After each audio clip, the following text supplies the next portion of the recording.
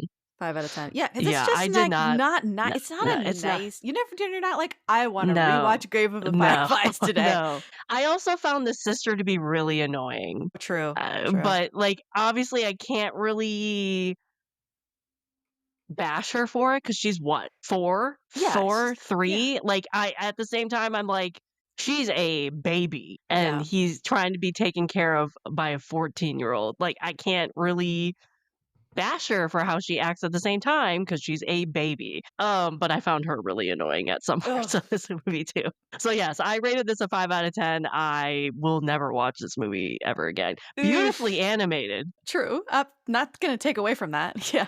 but not never gonna watch it ever again. Okay, so we have 2 more movies, probably some of the most famous of the A movies couple that of the we most are famous gonna talk ones, yeah. about. So the next one we are gonna talk about is My Neighbor Totoro. This Da, came out da, in da, da, da, 1988. da, da, da, da. I love My Neighbor Totoro, let's go. Mm. This takes place in 1950s Japan. It's about a professor, I think it was. I think he was a professor.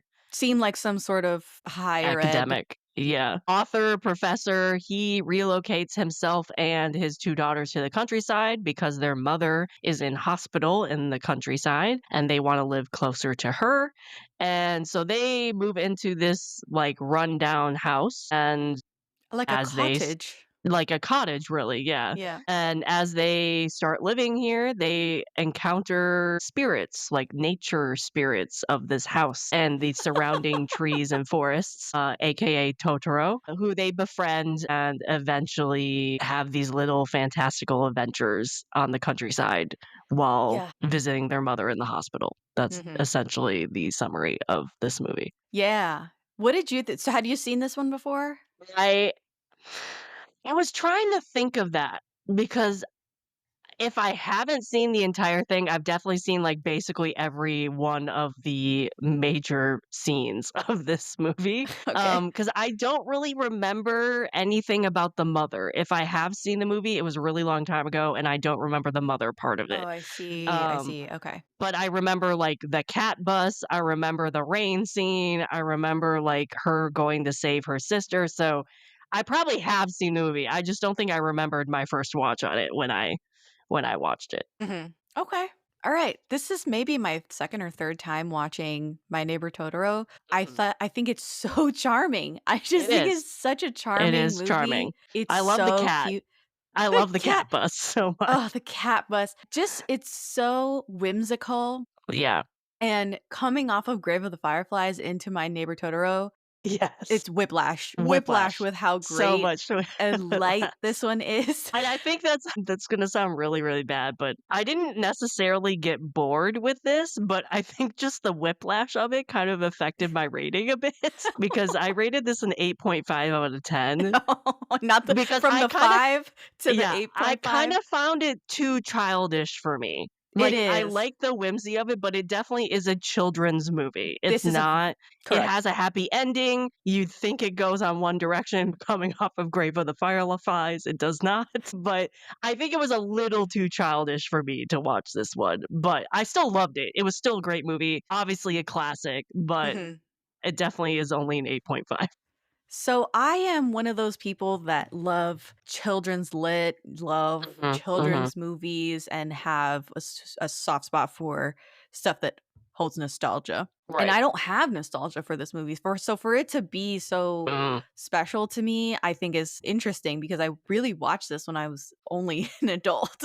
right, Right? I've only right. watched it as an adult, and I it think I has watched the this in high school. I wanna say I've oh, seen okay. it in high school All right. because one of my friends in high school was a huge Studio Ghibli fan, so I Mhm. must have watched it with her at some point. This has the flavor of childhood. Oh, yeah. It Definitely, has the definitely. flavor of the sun in the grass and the wind in the trees and going on vacation in the countryside Yeah, or this is definitely like an ode to children and their imagination and exactly. the idyllic things that children should be thinking about as a child. Yes, yes. There's an innocence about it that is Yes, so definitely. refreshing. And it reminded me a lot of Alice in Wonderland, which I Yes. adore. I adore. I read, the Lewis Carroll book when I was a kid and when I was a teenager. And of course, watched the Disney movie and not the live action, just put that out there. The old Disney animated Alice in Wonderland movie, that was one of my favorite movies growing up. I used to watch it over and over. And it has that sort of does this make sense? No, but it's, making me happy. It's Mhm. serving a kind of creative purpose and I like it. There's not I not like it so not too. much justification to it. Right. I think it's just lovely. It's like a lovely, Yeah. refreshing little movie that it's 2 sisters, which is nice too. I Right. don't think we had Especially with seen sisters in general, or like sisters the fact that before. we have sisters, yeah, Yeah, yeah, yeah, we both have sisters, so I understand. I'm the older sister, so I completely same. understand the dynamic of Mhm. the 2 of them and how the older one is constantly taking care of the younger one, but then she gets annoyed with her and she's like, "Oh, you're such a baby. Like, I have to take you everywhere. I have to take care of you." And so I related a lot to it. It is a very tangible sort of movie in that respect. And there's a lot of little things about it that are just cute or interesting, Quirky, weird. quirky, Totoro is weird. weird, like, the whole Totoro's teeth is thing weird. the teeth thing, like, the whole all of a sudden he's, like, shouting, and then both the kids shout, and all their teeth pop out. So the He's like a mix between, like, a raccoon, a squirrel, and and, a like, an rabbit. owl, and a An rabbit, because owl and a like, rabbit, his yeah. stomach is like an owl, like, that's the Mhm. mix of it. Yeah, I tried to Google if he was, like, based off an actual thing in folklore, I couldn't really find anything concrete. Just Okay, the yeah. fact that he was, like, a mix between a bunch of the animals. And I also he's huge compared to he's all of the other huge! also, his name is Totoro because the younger sister can't pronounce the actual name. It's not actually, like, his name. The name is like a bellow kinda thing that he Yeah. does, and she's just like, "Totoro?" Right, yeah, and it's like it was interesting watching this as an adult because you obviously see the underlying messages that as a kid I don't think you would have picked up on, but it was like children dealing with a potential loss of a parent Correct, or yeah. dealing with, like, being essentially living in a single parent household and Mhm. that type of thing, and I found some dark theories about this movie. Oh, you're gonna ruin this movie for me. So, I don't think these actually happened, but there were some dark theories that I found on Reddit that people actually thought might Okay, have happened at the let's end, hear him. because at the end, the little sister goes running to the hospital and gets lost, Yeah. and then the older sister has to try and go find them, and then you have the entire village essentially searching for them. So one The theory theory is she did is drown, right?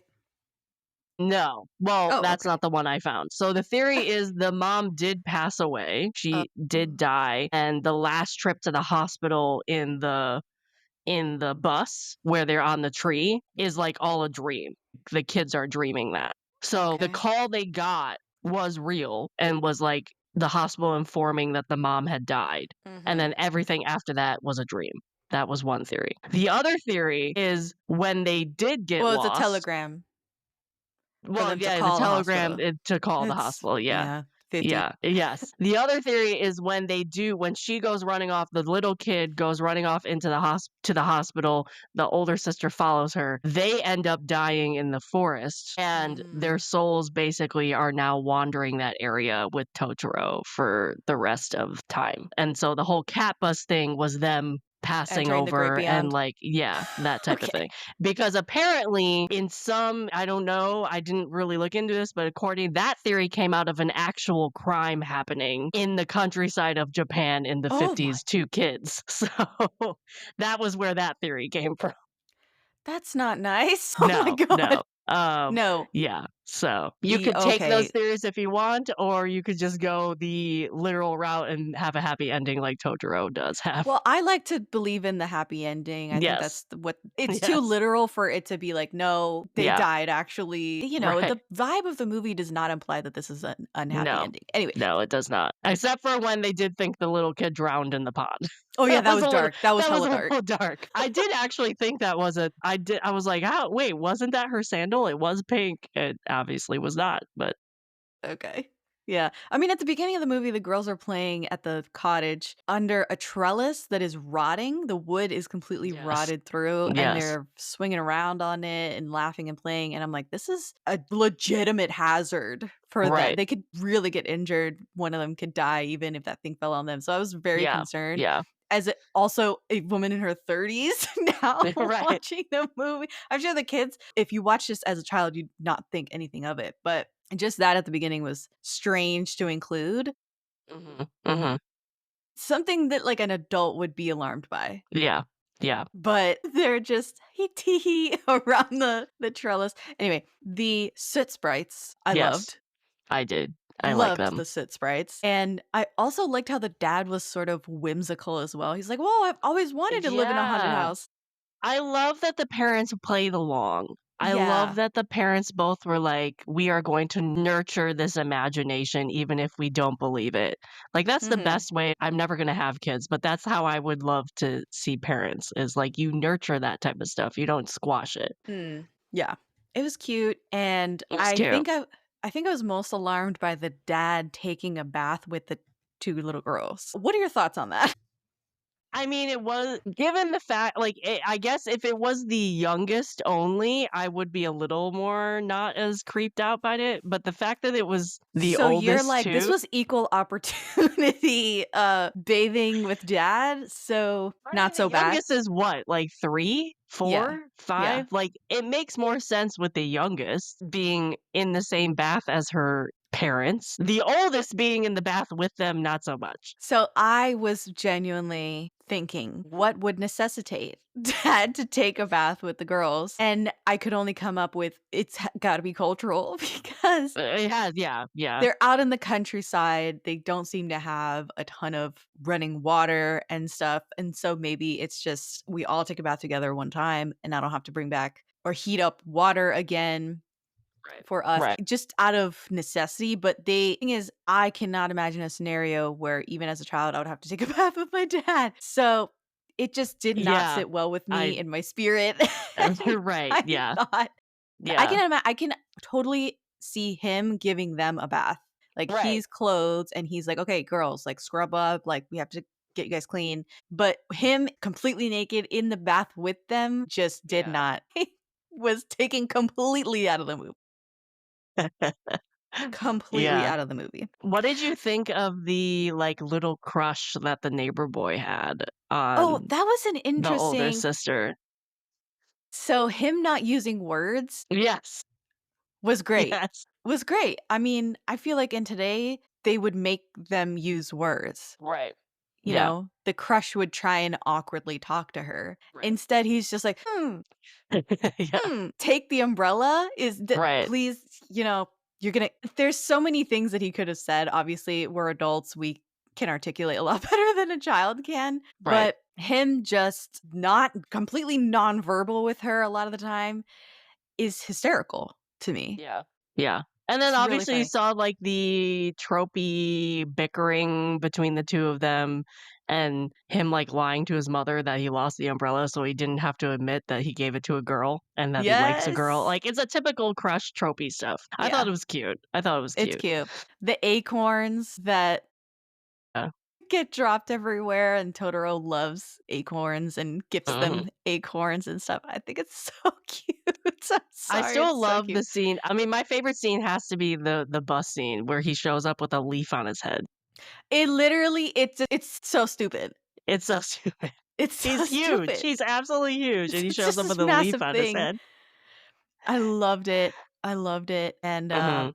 yeah, the night rain bus stop scene has to be the first time you see the cat Iconic. bus. It's Yeah, iconic. iconic, Yeah. iconic. With the little mice as And brake lights and stuff. well, Like, yeah, come and then on. obviously speaking of Alice in Wonderland, the cat bus obviously is Cheshire, so, like, The that Cheshire Cat, yeah. you immediately think of that Yeah. when you see him. Yeah, even the And vine root tunnel that they fall through to get right, to Totoro, that's the rabbit hole from Alice in right, Wonderland, right. and I loved it. Yeah. I mean, all I of it. always laugh when you see the cat, like, trying to balance on a tree outside the hospital, and it has, Oh, like, yeah, it's all of these all of legs, those, like, like, it's tons a of cat, legs. but it has 8 legs. It's like a spider cat, but it has a bus on the back. Yes. You have to wonder how they came up with this, like, how Yes, they because it's came up with the so idea, because it's strange. so out there. Yeah. Yeah, yeah. Yeah. It is so strange. I love the acorn night dance Mhm, and mhm. them summoning the leaves to pop up and grow from the acorns. It's adorable. It It's is, it is. adorable. Alright, what is your ranking of this? Well, I would say maybe 9, Okay. I gave it an 8.5. So, 8.5. Yeah. as I said, so I could have done with less roaring/bellowing from see, I Totoro. love that part. Yeah, I'm Yeah. not a fan of that one bit, but him, like, traveling on a giant spinning top and ushering in the wind and loving his Mhm. little umbrella and the sound of the rain hitting the umbrella, that's all just fun. It's fun. Yeah. Yeah. Yeah. The little flute at the top of the camphor The tree, flute. like, Right. it's great. It's great. Yeah. Alright, last movie we are gonna talk about is Kiki's Delivery Service. This came out in 1989, so we're still in the 80s. Still in the 80s. 1989 is the same year that The Little Mermaid came out, Uh-huh, uh-huh. so fellow 80s movie. So, for people who have not seen this movie, this is about a 13-year-old witch in training, so again, a child, Again, a who child.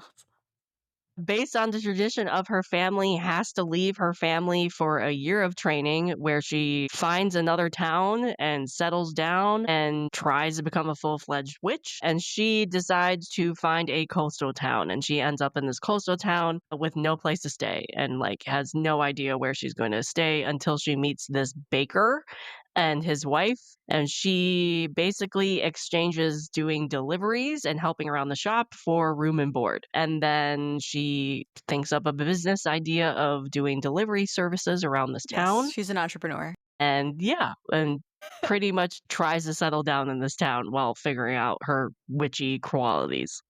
Correct. That's about it. So this was the first movie I remember watching from Studio Ghibli, so I'm probably very biased against this because I have a tattoo of it and I love this movie. Okay. Very biased. Alright. I think this is a wonderful coming of age story. I love this story. And I like that it's a coming of age story, but you obviously have that whimsy, you have that magical elements that Studio Ghibli is well known for. And I like the messaging that you get with this between her losing confidence and her powers and then Mm, what she does to rediscover those powers and gain that self-confidence back on what she can actually do because she questions that a lot between meeting other witches on her travels, and when she first gets into this town and like no one likes her and no one wants to get to know her and she thinks she's made a mistake on picking this huge city. Essentially, it's not a town, it's a city, this coastal city. It's Tampa. Yeah. I really liked that part of it because as a girl you watch this and you want to be Kiki, you want to have her cat, you want to Hmm. That's so cute. Oh my deliver god. around. If anybody doesn't know, I have a tattoo of her cat on me. So that's the tattoo I have Aw. because I love Of her cat. Gigi. I love Gigi. Yeah. So I think the one flaw in this movie is that Gigi never talks again. Yeah. That's Like, the what the fuck is that? that was one of the things that I was like, I don't remember that happening the first time I No. watched this. Yeah, she never hears Gigi again, or Gigi never regains how to speak to her, Yeah. whatever the case is. He Yeah. just has a litter of kittens with the white cat Yes. neighbor, and that's that.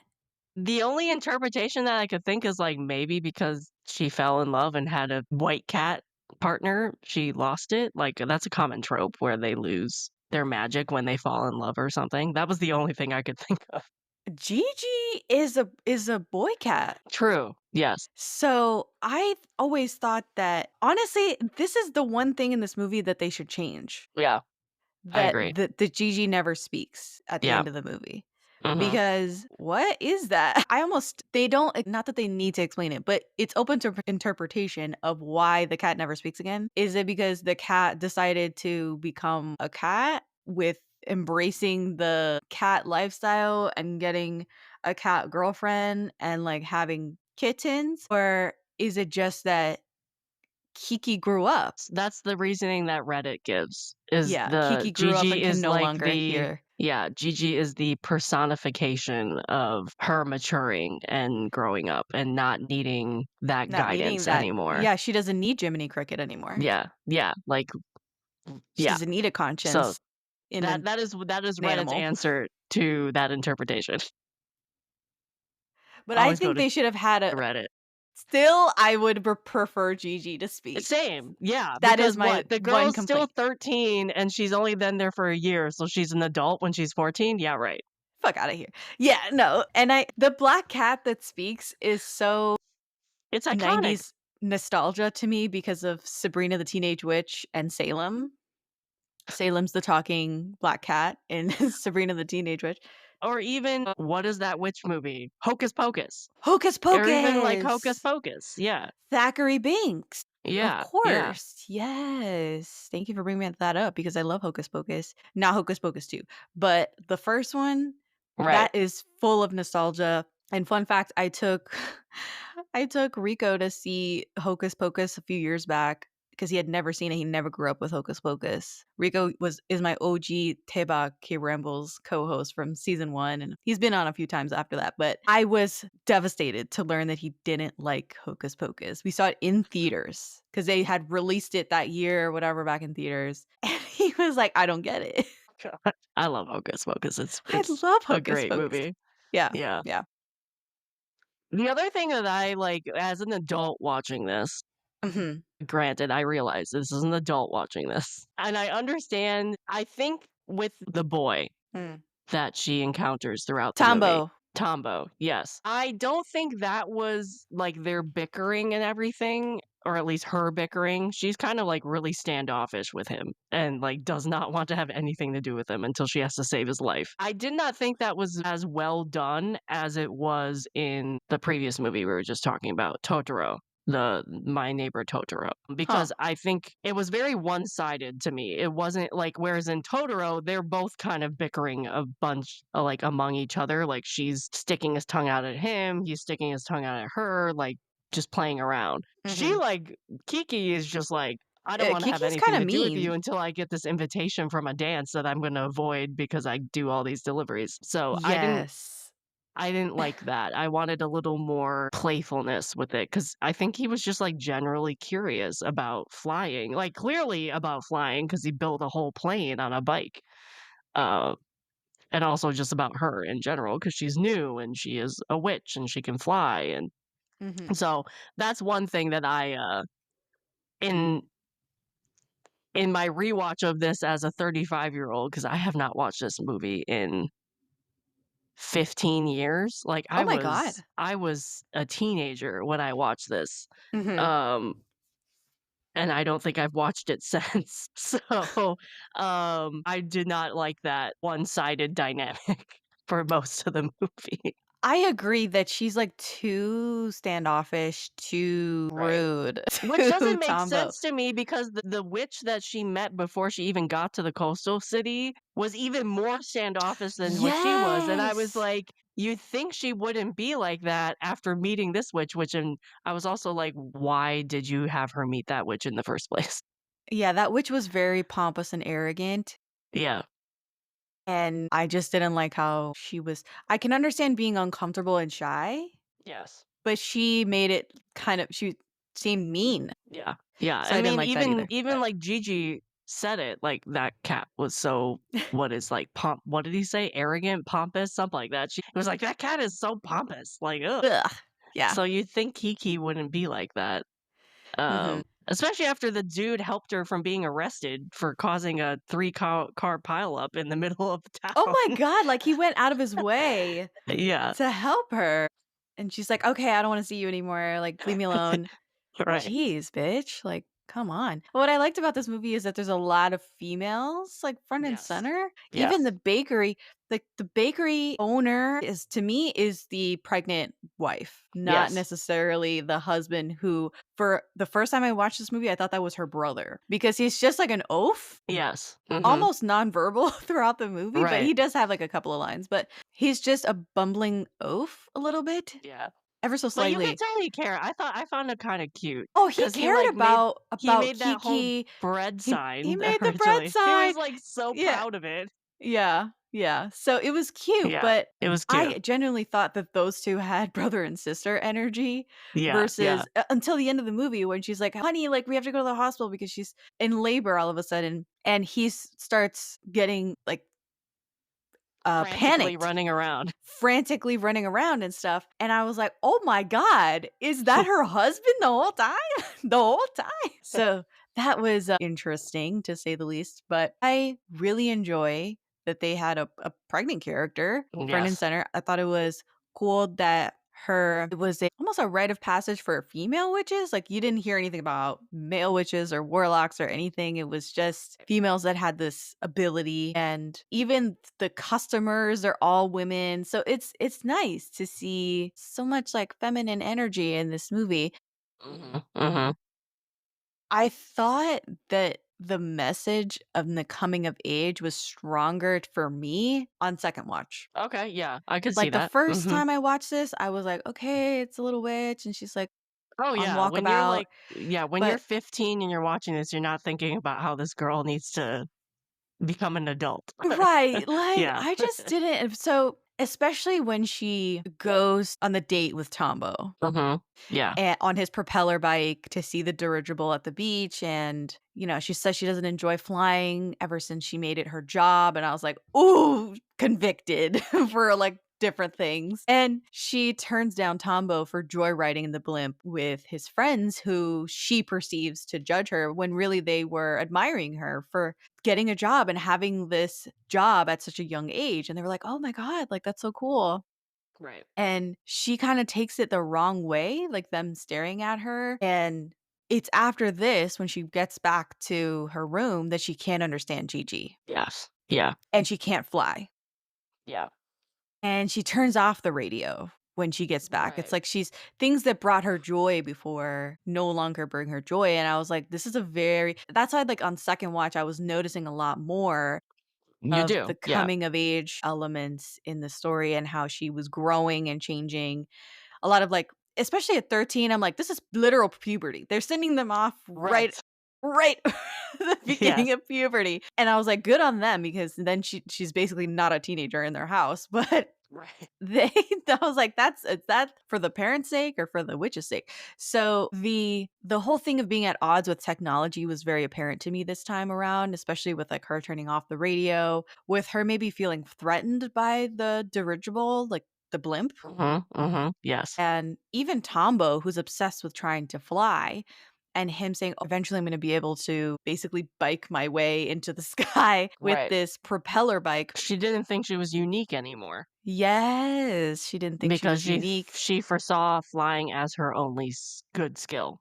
Yes, so Yeah. I definitely picked up on that a lot more of her feeling useless or less special with the blimp and the boy that will eventually fly, and she seemingly resents her powers, maybe embarrassed about being a witch because she's different from everybody else and the attention Yeah. that brings her, and not appreciating her abilities to the point where she just loses them and Yeah. her confidence is completely shaken. Right. Right. So, also, like, the fact that she breaks her mom's broom, Yes. Yeah. I feel like it's very It's a symbolic. right, a literal breaking of the ties that she had Mhm. from Mhm. the house, Yeah, yeah. Of her childhood home, her maiden home and family. stuff, her Mhm. Yeah. family. Mhm. And then you get the painter that comes back into play, which I still find rather odd, but I kinda got more on board with it this time around, that the Mhm. painter has a weird vibe when you first meet her, Yes. Very much so. Yes. right? Like, I can't even put my finger on it, but I'm like, "This lady's weird." Like, She she's out kinda, like, here. came out of nowhere. Yeah. Yes. Almost like she feels like the witch in the woods, Yes, yes, absolutely. right? Yeah, with the crows and everything. Yeah. So it's interesting to see how she picks her up and, pours into her and says, "Look, I had to discover what or why I wanted to paint. We each need to find our own inspiration." Kiki's like, "Oh my God, you're right. I never thought about why I would want to fly or why I would want to be a witch." So, yeah, she comes and saves Tombo at the end, which Tombo has arms of steel to be I hanging know. onto that rope. Right? The kid's Yes. been up there for 30 minutes. She ran Yes. across town from the woods. He's still hanging on there. So interesting, to say the least, that Tombo is so strong. And, he did believe in her. He Yes. believed in her the whole movie. And even that wasn't enough to make her Snap her believe in out of it. herself. Yeah. Yeah. Yeah. Yeah. Yeah. Um, I think, like, obviously what snapped her out of it was she was needed. she needed. She This was dude was hanging He was in hundreds of feet in the air and nothing mortal could reach danger. him. Yeah. Like, nothing could reach him except for her. Yeah. So, obviously, that gained her confidence back, and she did find a purpose again. Mhm. Did it have to be that dire? Maybe not. No. It could have been like saving a cat from a very tall tree, and who knows? Yeah. It didn't need to be Tombo's hanging off the Zeppelin about to Let fall to alone his the death. Zeppelin let alone, like, the Zeppelin. I couldn't help but think, like, because the Zeppelin crashes into the clock tower and then also crashes into a building. The tail crashes into another building. Right. Couldn't I was watching this last night, and I'm like this might have been 3 o'clock in the morning brain, but I'm like, "She's gonna definitely have to help get that down." Yeah, I'm like, she needs to set up a conveyor belt of some sort so that these Right. people can get their asses down That's right. from, that height on the Yes. roof, Yes. trapped in the Zeppelin. Yeah, it was a lot bigger of a rescue than she probably anticipated when she saved Tombo. I like Yes. the end credits when I you do see her too. flying with Tombo, and he's got his bicycle plane, propeller plane, and she's flying in her more modern broom. Yes. It's like a flathead broom, so Yeah. yeah, And it's I good. also like the ending scene after the credits with the Mhm. letter to the The parents letter. and Yeah. yeah. It's good, except Gigi doesn't speak again, so what the Except fuck? Juju doesn't speak again. I also was like I was like I remember thinking too at the very beginning when she's, like, leaving home and her mom's like first off, she's like, "I'm leaving tonight." And I was like, Yeah, "Wait, I thought you were leaving, like, a month in a later. What the month. hell?" And then the dad I don't know, if I was a parent granted, like, yeah, as a mom, if this was, like, to tradition from ages and ages and ages and generations, like, yeah, probably her reaction is good. The father just being, like, A-okay to have the daughter just up and leave and, like, move and potentially not come back after a year, would be like, I don't know if I would be okay with that because this is not in my blood. Like, I'm not a witch. I'm married into this situation, Right. let alone the rest of the townspeople. Yeah, the Y'all rest of came the they came townspeople. and say bye to her. Yeah. They're all like, "Okay, bye." She's so grown up, isn't she? I'm like, "She's 13 years I old, know, 1, I 3." know, I know. Yeah. It's cute because you see It's that cute. There was a lot of guardrails up for her at home, even when she's Yes. crashing into the trees as she's Yes. leaving. There's Yes. bells in the trees so that they know where she is, Right. and I just it's very cute, and Mhm. I'm Mhm. sure every parent goes through this process of letting go, Right. and these parents handled it very well because she was like, "I'm leaving today, right now, tonight. The moon's out. I'm gone." Right. So, I liked Kiki's Delivery Service, probably not as much as you, but I really do like it. Mhm. The Studio Ghibli crew are obsessed with European towns. Yes, they are. Obsessed. Very much so. Yes. Yes. By the neck, these Europeans towns All the time. have Yeah. the Studio Yeah. Ghibli people, because that coastal town is straight up, like, Straight Europa. up Like, Germany. Straight up yes, Germany. Germany. It's great. It's cute. I like it. Cool, cool. Alright, so what was your rating for Kiki? Kiki, probably 8.5. Okay. 8.5 Okay. out of 10. I'm biased. I'd 10 out of 10. You're I 10 out didn't of 10. really yeah, Um, I didn't get to tell you who the dub cast was for My right, Neighbor alright. Totoro and Kiki's Delivery Service, so I will give you Kiki's first because that's what we're talking about now. Kiki, played by Kirsten Dunst, which came up earlier. Janine Garofalo plays Ursula. Phil Hartman plays Gigi. Do you know who Phil Hartman is? Have you seen Jingle All the Way? Yes. Yes, yes, Okay, yes. he's the rival dad. Yes, yes, yes. Yeah. That's Phil Hartman. Matthew Lawrence plays Tombo. Okay, okay. Oh, I had such a what a 90s, like, Yeah. I had such a crush on Matthew Lawrence. We have Debbie Reynolds Oh, as nice. Madame. Nice. She's the one that makes Kiki a little cake, and she's Right. kind of doesn't have full use of Sweet. her legs. Right. Mhm, mhm. And then I mean, we have other people, but those are, like, the big ones. And going back to My Neighbor Totoro. So we had as I said, we had 2 sisters, an older and a younger. Mhm. Can you think of another set of Hollywood sisters? The Olsen twins? No. Come on, think about it.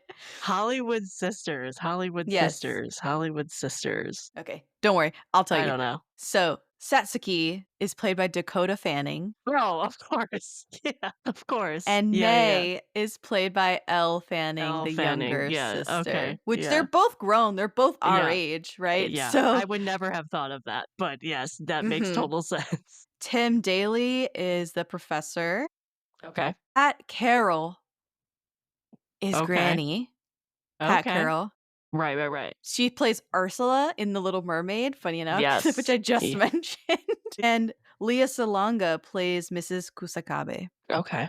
Okay. another Disney princess. Disney thing, Leah yeah. Salonga is the voice of Mulan speaking voice, I believe, and Jasmine singing voice. I didn't know that. Oh, okay. Yes, Leah Salonga, legend.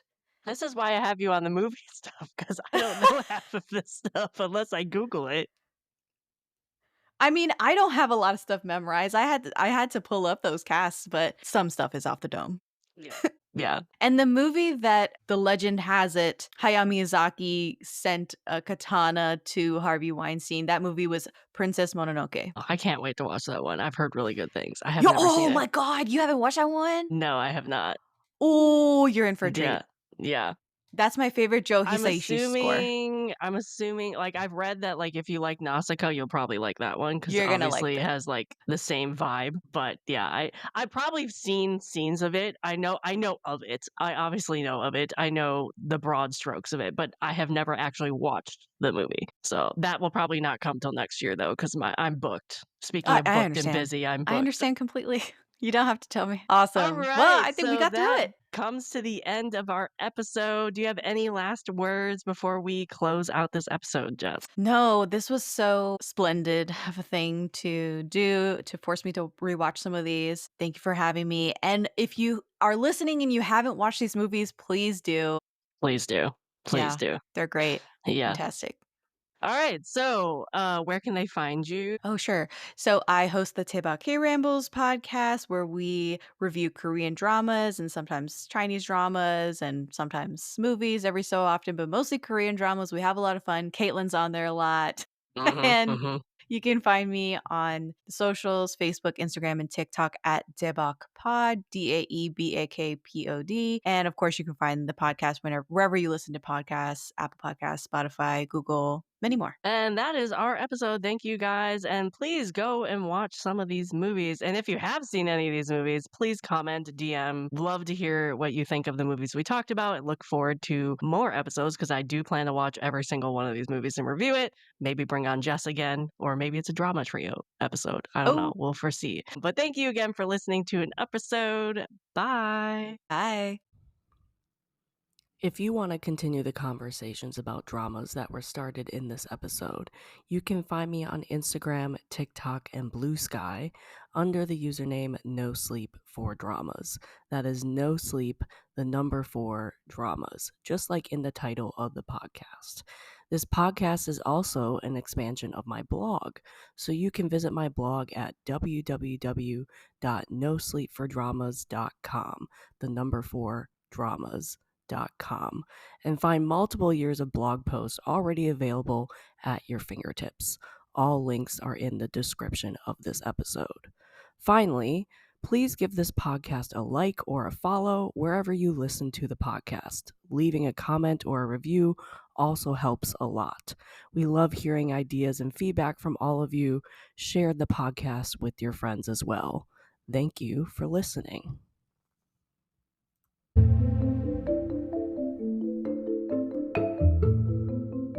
This has been an episode of the No Sleep for Dramas podcast, and I am your host, Caitlin. I will see you here next time, and I hope you get no sleep chasing the next episode just like me. Good night.